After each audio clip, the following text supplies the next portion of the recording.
Good afternoon. My name is Beata Dragovic. Welcome to our seminar that tries to answer the question, how can my investment approach reflect my values?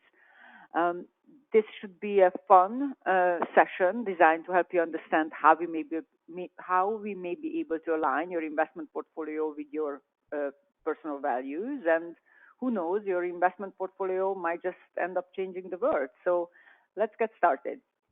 Our agenda today follows a simplified view of the process of responsible investing. So first, we'll talk about how and why companies are changing for the better, and the fact that the availability of information is already driving an increase in honest and open communication, or what is commonly known as transparency.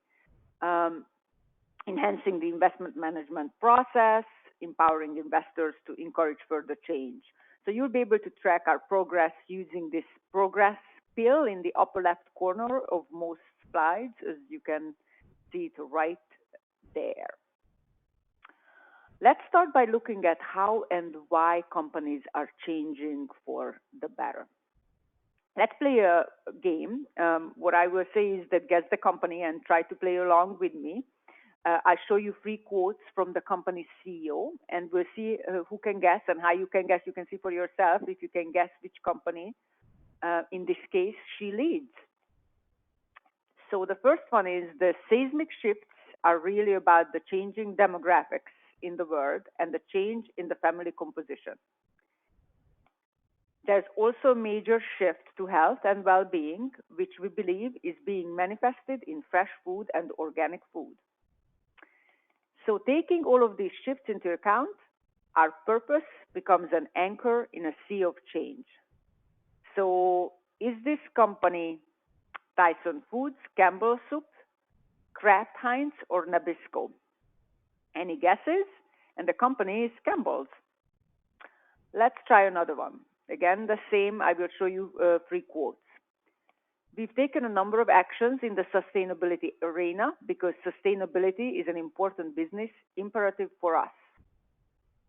We know that in order to feed a growing global population, we have to be good stewards of our earth from the farm to fork to beyond. We need clean water, healthy soil, strong ecosystem, a stable climate, thriving farm communities. So is this General Mills, Whole Foods, Kroger, Sprouts Farmers Market? And it is General Mills. We'll do one more. Let me start with the quotes. From the very beginning, our company has always been passionate about what we do and, in addition, how we do it.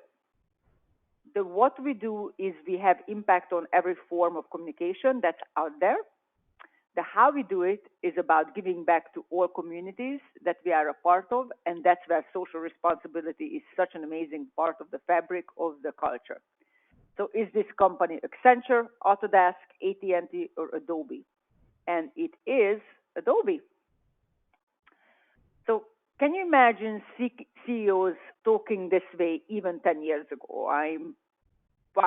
What's the major change? One huge reason in the interconnected 24-hour news cycle world of today is headline risk. So companies work very hard to manage how they are perceived by competitors, by regulators, by customers, by employees, and by investors.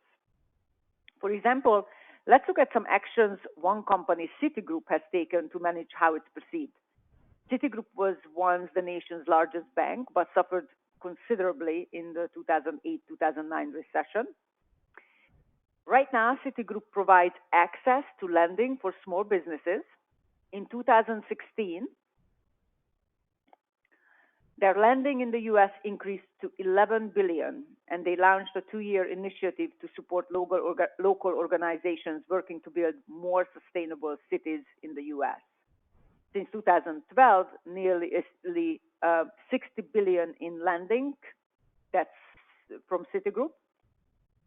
Another company, Apple, in 2015, 93% of their U.S. energy use came from renewable sources. Very few people know that. They have a stated corporate goal of hitting 100%, which would be a considerable feat when you think of how much energy a company like Apple uses. And in 2016, Apple issued 1.5 billion in green bonds dedicated to financing clean energy products. So this was the largest green bond issuance of 2016. You've probably seen ads for Capital One on television. What you might not know is that Capital One works with local developers to invest in affordable rental housing and create jobs. And in 2015, Capital One provided 1.4 billion in loans and investments. These loans and investments provided more than 11,000 safe, affordable places to live and created more than 13,000 jobs.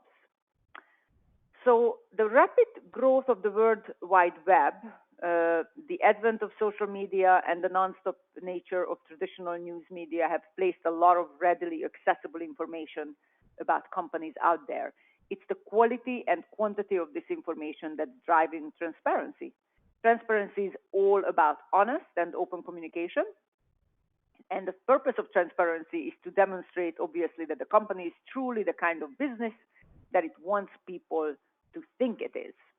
So now, in order to understand why information and transparency matter to investors, we first need to clarify just a few key terms, what we are talking about. Sustainable investing is an investment discipline that focuses on meeting today's needs without compromising the ability to meet those same needs in the future. ESG investing is where an investment targets companies that meet its guidelines for environmental, social, and corporate governance issues. We'll talk about this on the next slide in more detail. And finally, responsible investing is a catch-all term for sustainable investing, ESG investing, and any other investment approach that looks at making a difference rather than just a return. Have you heard the term ESG before? It's an important one because it describes factors that are measurable and provide insight into a company's progress. It's been very popular, but you might not have heard it just the way it is. Environmental encompasses business factors such as energy management, the environmental impact of a company's product and supply chain, a company's climate change policies, and more. Social looks at a company's product safety and ethics, supply chain human rights, consumer data security, employee diversity, employee health and safety, and much more. And governance considers board structure and gender diversity, business ethics, accounting policies and controls, and again, much more than that. Lots of companies report by now in their progress report in these three areas, and there is much more information out there today than there was just a few years ago. If you just look at this change in the percentage of S&P 500 companies reporting on their sustainability efforts from just 20% in 2011 to 82% in 2016. Companies that aren't reporting are now pretty much in a shrinking minority. So these changes give smart investors greater control because they enhance the entire process of investment management. So this can give you the opportunity to allocate your investments into funds comprised of companies aligned with your beliefs and values. And how do these funds actually accomplish that? Let's look at right now some characteristics you might look for in any responsible investing approach. First of all, unless you are making a charitable donation, investment performance is an important consideration, right? You shouldn't have to sacrifice performance to support causes you feel passionate about. The question we all want answered is, can responsible investing make us money? Logically, companies may be more likely to succeed if they integrate ESG factors into their culture and operations. That's because they are proactively addressing future risks. For example, initiatives to reduce and reuse waste, improve energy efficiency, or conserve natural resources pretty much could produce savings that flow to a company's bottom line. Likewise, companies with strong corporate governance could avoid costly workforce problems or regulatory sanctions. For many years, I would say investors and advisors believed you had to relax your performance expectations when investing responsibly, but recent findings show that this isn't the case, and this is actually the first question I receive at all times. A study in 2014 by professors at Harvard Business School and the London Business School looked at the long-term performance of 180 companies divided into two groups. The two groups of companies were alike in every way except one. 90 of the companies had high sustainability scores and 90 had low sustainability scores. Over the 18-year period of the study, the high sustainability companies group significantly outperformed the low sustainability company group. It turns out that companies that take ESG very seriously do better than companies that don't. In the most exhaustive analysis of studies relating environmental, social, and governance ESG performance to corporate financial performance, the evidence is pretty much compelling. Corporate financial performance includes market-based and accounting-based measures that equity analysts frequently use to measure the relative investment attractiveness of companies. Analyzing about 2,200 individual studies from the 1970s through 2014, the authors found evidence for the business case for ESG investing. They noted that this finding contrasts with the common perception among investors, and they also found that ESG outperformance opportunities exist in many areas of the market, not just in equities. They note that this also holds true for North America, emerging markets, and non-equity asset classes, which is, again, nothing that anyone even expects. Secondly, a responsible investment should do its homework after performance and conduct research into materiality. Financial materiality is about relevance, and the easiest way to understand this concept is just to look at an example and then do a little exercise again. So here's a simple way to understand materiality. As we just mentioned, it's all about relevance.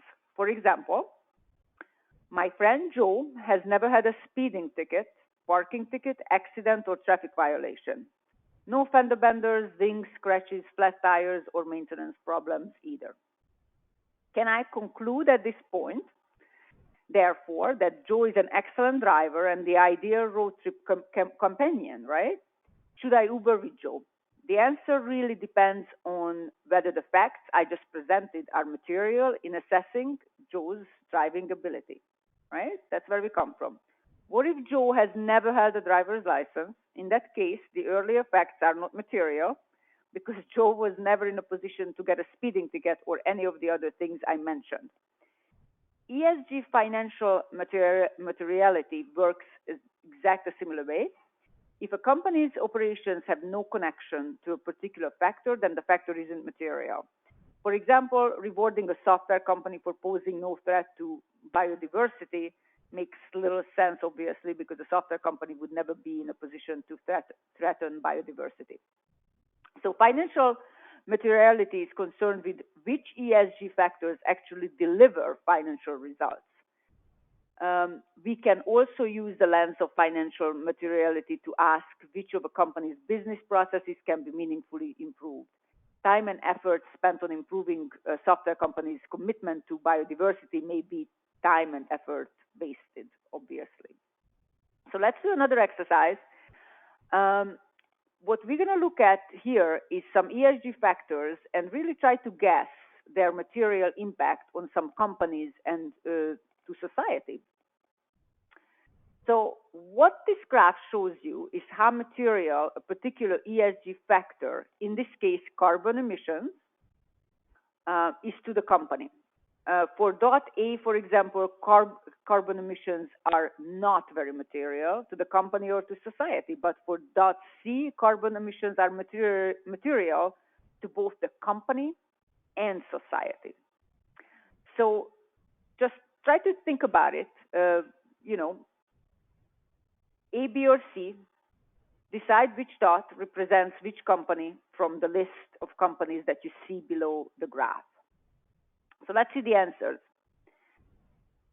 A is Capital One, B is Kimberly-Clark, and C is Southwest Airlines. Why is that? Well, for a consumer finance company like Capital One, carbon emissions are so small that they don't have a material impact on the company or on society. But for an airline like Southwest, reducing carbon emissions would be very material to the company. For Kimberly-Clark, there's some value for society, but even more for the company. Let's try another one about workplace safety. Just take a look at A, B, and C and the companies below. Let's look at that. So A is Microsoft, B is McDonald's, and BHP is the third one. Why is that again? Well, it's probably pretty hard to injure yourself at Microsoft unless it's a paper cut or carpal tunnel syndrome. So improvements in workplace safety at Microsoft won't make much difference to the company or to society. But for a diversified miner like BHP, improving workplace safety would be very material for the company and for society. So for McDonald's, there's some value for society and for the company. And let's try the very last one. A, B, and C, and it is Citigroup, Intel, Semiconductors, International Paper, and we are looking at water stewardship.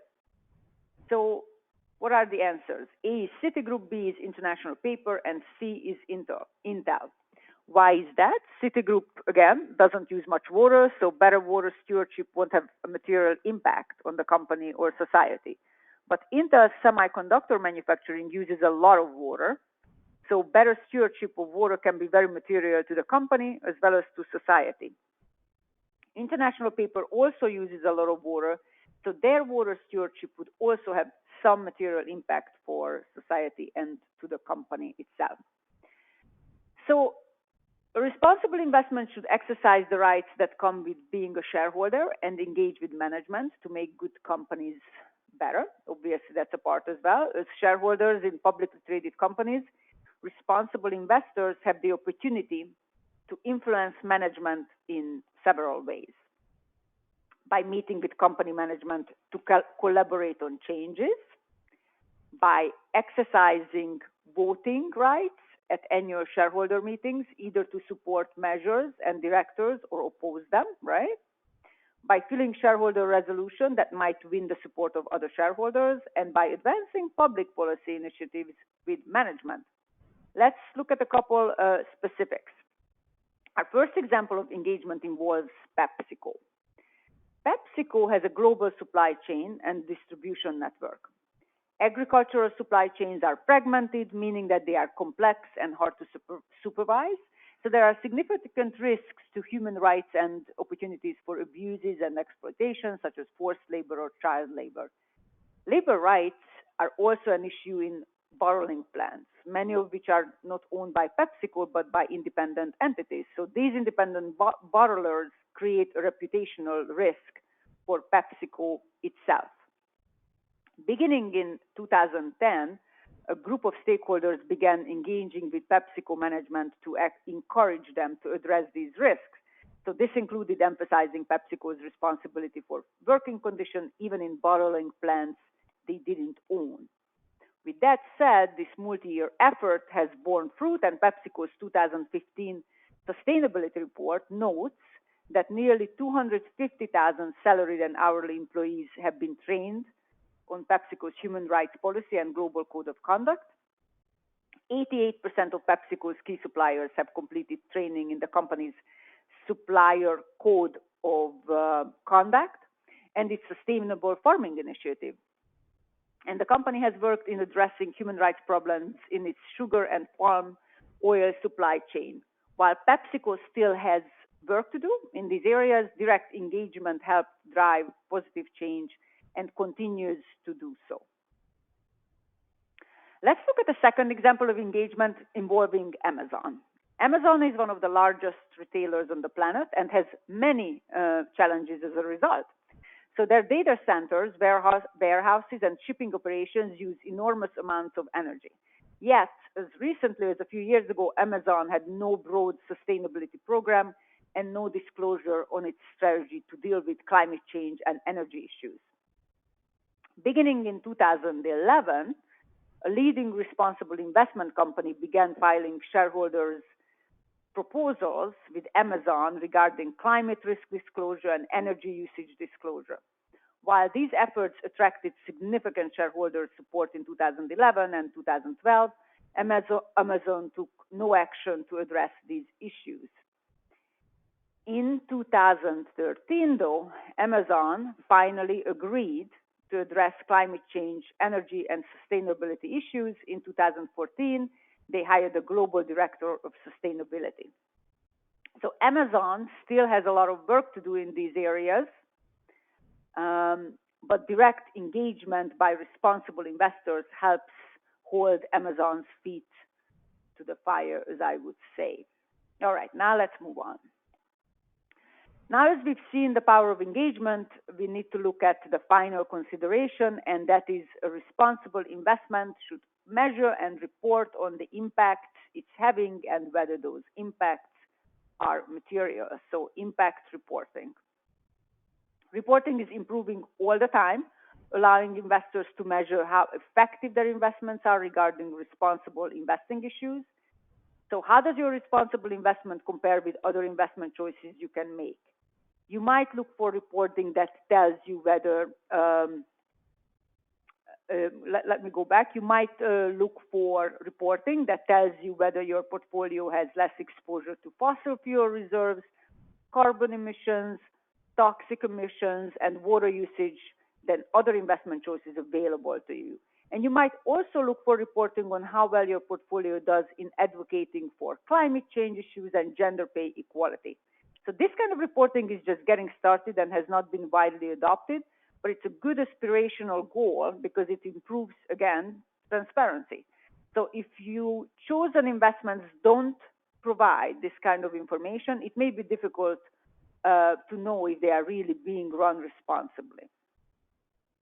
All of the inputs we've discussed, company ESG reporting, materiality, and transparency play a part in enhancing the investment process. So these changes empower investors to encourage companies directly and indirectly to change for the better. It, again, begins with figuring out what you are passionate about, because it's important for a responsible investing portfolio to reflect your passion. So you need to think about that. Some things you might be very passionate about aren't really investable. They might be expensive, but not easy to incorporate into your portfolio. Hobbies and sports fall into this category, as do many other extracurricular activities. And there may be some social issues or business activities that you passionately support, and some that you oppose. These two might lend themselves to being reflected in your investment portfolio. So, do you have this kind of passion for any particular cause? That's what you probably want to answer. Do you care about what you own in your investment portfolio? Do you believe that you that your investment says something about you? Investors have the power to choose investments that actually reflect their values. And this gives investment managers and mutual fund managers an incentive to avoid investing in industries that may be unpopular or controversial, such as tobacco, weapons, or companies who contribute significantly to pollution. And investor interest in what they own spurs investment managers to act more responsibly as share owners, so that managers who don't exercise their responsibilities may become less popular with investors.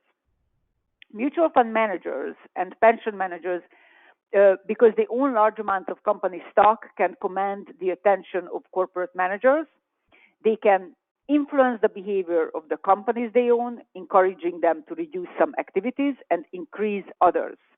So investment managers can encourage corporate leaders to change their client data privacy practices, reduce their toxic waste emissions, and report on their progress as they work to improve how they practice good corporate citizenship.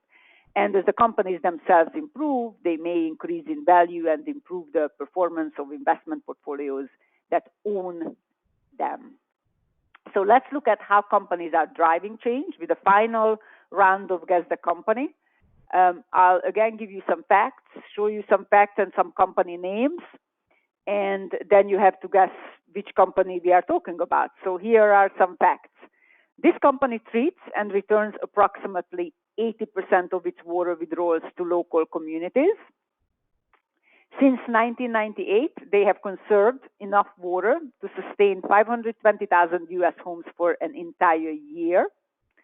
In 2016, they established a 2020 water goal, invest in new global water conservation projects that are expected to save about 1.2 billion gallons of water per year. So is this company General Motors, Intel, Johnson & Johnson, or Boeing? What do you think? So it is Intel. You might be surprised. Let's try another one.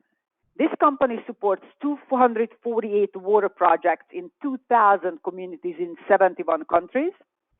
They have achieved a perfect score on Human Rights Campaign's annual Corporate Equality Index for 11 consecutive years. And this company provides 2 million people in Africa with sustainable, safe water access, with 2020 goal of an additional 4 million. So is this company Microsoft, McDonald's, Walmart, or Coca-Cola? Well, this is Coca-Cola. And one more. Since 2010, this company has distributed 129 million coffee plantlets to farmers against a target of 220 million by 2020. They have trained 363,000 rural farmers through capacity building programs, and they've trained 15,666 women in business and entrepreneurial skills. So, is this company Nestle, Starbucks, Green Mountain, or Smuckers? Well, it is Nestle. So you all did great. Thanks for playing with me so far. We've completed our overview of the responsible investing process, a process that actually repeats itself again and again. We talked about how and why companies are changing for the better. Again, the fact that the availability of information is largely driving an increase in honest and open communication, and what is commonly known as transparency, enhancing the investment management process by empowering investors to encourage further change. So, how you can personally drive change? Well, we should get specific and make this personal for you. I'm very happy to meet and discuss, to see what your current portfolio says about you, how we might construct a responsible investment portfolio that aligns with your passion in a way that's right for you. And keep in mind that individual investors own nearly 80% of US equities, so your ability to make a difference may be much greater than you actually think. We'll end here with some fine print. I want to acknowledge my friends at Eaton Vance Advisor Institute who prepared this excellent presentation using thought leadership from Eaton Vance, Parametric Portfolio Associates, and Calvert Research and Management. Thank you so much for your patience, and thank you for listening.